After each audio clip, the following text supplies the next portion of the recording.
بسم الله الرحمن الرحيم. يا أيها المزمل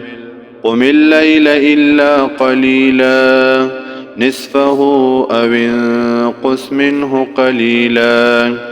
أو زد عليه ورتل القرآن ترتيلا إنا سنلقي عليك قولا ثقيلا إن ناشئة الليل هي أشد وطئا وأقوم قيلا إن لك في النهار سبحا طويلا واذكر اسم ربك وتبتل إليه تبتيلا رب المشرق والمغرب لا إله إلا هو فاتخذه وكيلا واصبر على ما يقولون واهجرهم هجرا جميلا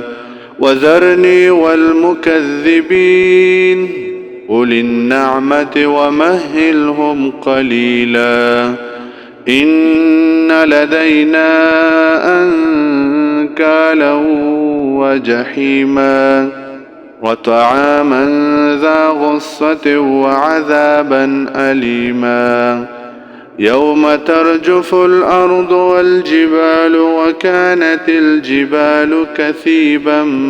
مهيلا إنا أرسلنا إليكم رسولا شاهدا عليكم كما أرسلنا إلى فرعون رسولا فعصى فرعون الرسول فأخذناه أخذا وبيلا فكيف تتقون إن كفرتم يوما يجعل الولدان شيبا السماء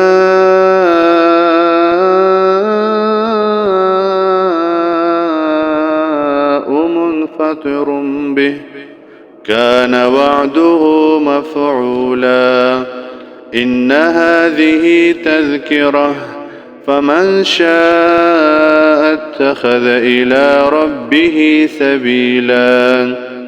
إن ربك يعلم أنك تقوم أدنى من ثلثي الليل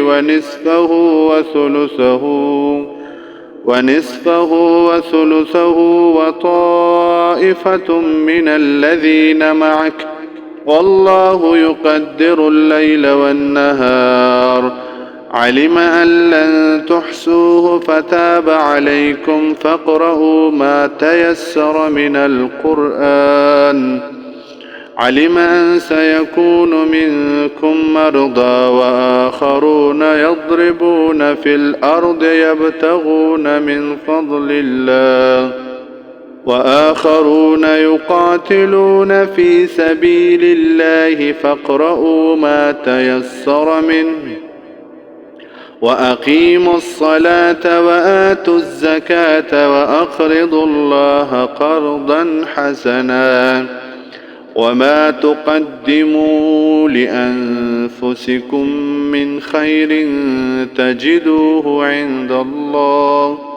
هو خيرا وأعظم أجرا